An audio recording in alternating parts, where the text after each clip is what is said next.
Hello everybody, this is Tim here again, here another video, this time for a review for Daredevil Seasons 1, 2, and 3. I did a review for Daredevil Born Again.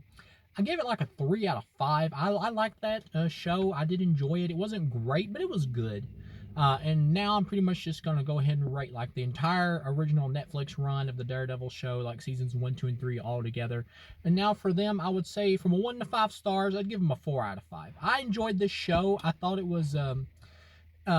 really enjoyable, especially if you're a Daredevil fan. They did a good job like grounding the character. I will say there are obvious flaws here. The writing is good, but there are obvious flaws. In the first season, it takes way too long for him to get to like just his regular Daredevil suit. It just takes way too long. That felt like it kind of took forever, and there are too many episodes in this show. It feels like it when you watch it. Like some episodes do drag a little, and there's too many episodes that focus on like side character stuff. Like there's the character Karen or whatever is introduced in like the first episode. They kind of help her or whatever. She's being attacked, and she ends up being like a receptionist or secretary or some shit at their little Nelson and Murdoch firm or whatever with Matt Murdock's character and the character Foggy. And all the actors in this are good. They all do a good job. I will say Vincent D'Onofrio's stuff and him with the Kingpin kind of steals the show. He's kind of the more interesting character, like over Daredevil, over Charlie Cox, I will say. And even the guy who plays Bullseye, by the time you get to season 3, he's also kind of more interesting than Charlie Cox's Daredevil. And the show itself like doesn't seem as interested in Daredevil at times. Like there are entire like sections of the show where he will like jump and just be like almost an entire Kingpin episode, really, before it gets back to Daredevil, who's like barely in the episode, to the point where I just kind of forget about the dude. And that's one of my problems with this show overall, is that there's too much Matt Murdock at times. This felt more like a Matt Murdock show than a Daredevil show. And I get it, you want to play up like his normal everyday self or whatever, and the actor does a great job. But at the same time, I'm watching a Daredevil show. I kind of want to see Daredevil, you know? So it takes a long time to get to him. I will say I did like the suit, and I like the action scenes in this show. They're good. Every now and then this show is lit like too dark in terms of like lighting. Season 1 ultimately cultivates into like a big fight with the Kingpin and Daredevil, which is pretty cool because we find out Kingpin wears like this armor type suit, reinforced. So it makes it harder to take him down. And of course, Daredevil eventually finds the guy who made it, gets him to make his Daredevil suit, and he makes it's armor enforced basically too. And so they have a fight at the end. It's a pretty cool fight between him and Vincent D'Onofrio. And of course, he takes him down. And season 2 has more Daredevil action than season 1, felt like it. We get more cool action scenes with Daredevil, but at the same time, the plot becomes more convoluted. It doesn't mesh as well by the end of the second season. The first few episodes with the Punisher and everything are pretty cool, and the Punisher and just like Daredevil dealing with him and the city reacting to the Punisher, that really could have just been like the entire arc of the show. That could have just been the entire of the season. That could have been the entire arc. But then at the second half, it turns into like Daredevil and Elektra, and then the Hand shows up with the character Stick.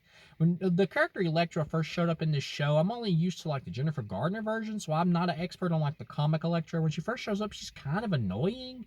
Like the player is just like a wacko. She's kind of annoying.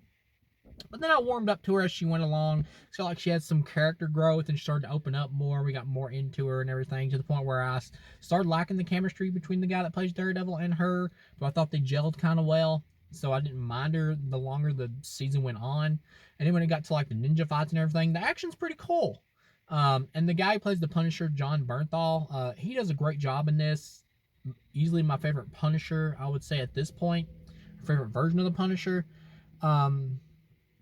I will say, like, the longer it went on, the more, like, kind of one note, though, the Punisher kind of started to feel. But that's just kind of like an inherent flaw with that character, because he's just kind of the crazy guy. He's like an anti-hero. He just, like, wants to blow everybody to pieces. There's no, like, middle ground or gray area with the Punisher. He's just crazy.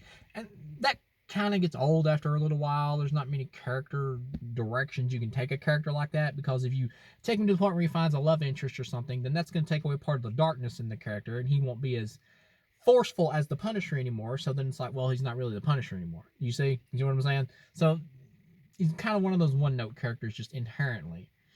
But anyway, overall for like season 2, I would have given it like I would give it like a 3.5 out of 4. It was pretty good.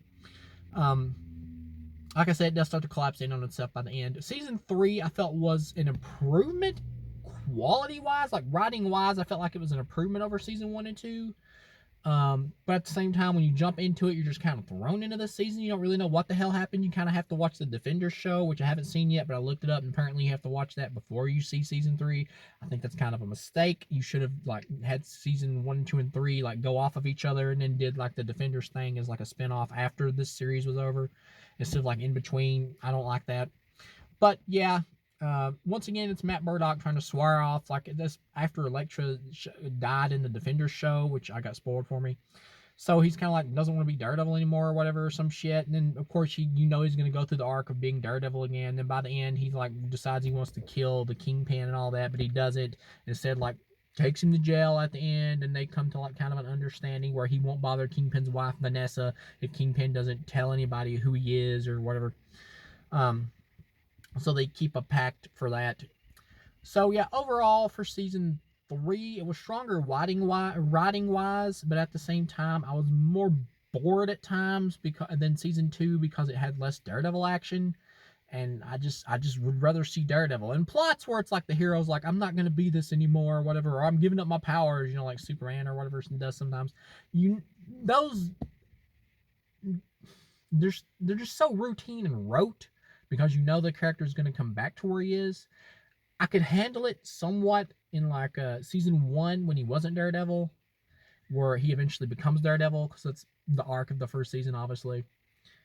But when it gets to like season 3 and they're kind of repeating that again, he's not Daredevil again, I'm like, come on. And then they did the same thing in Daredevil Born Again, which was another thing that disappointed me about that show. I'm like, come on, just be Daredevil, man, get over it.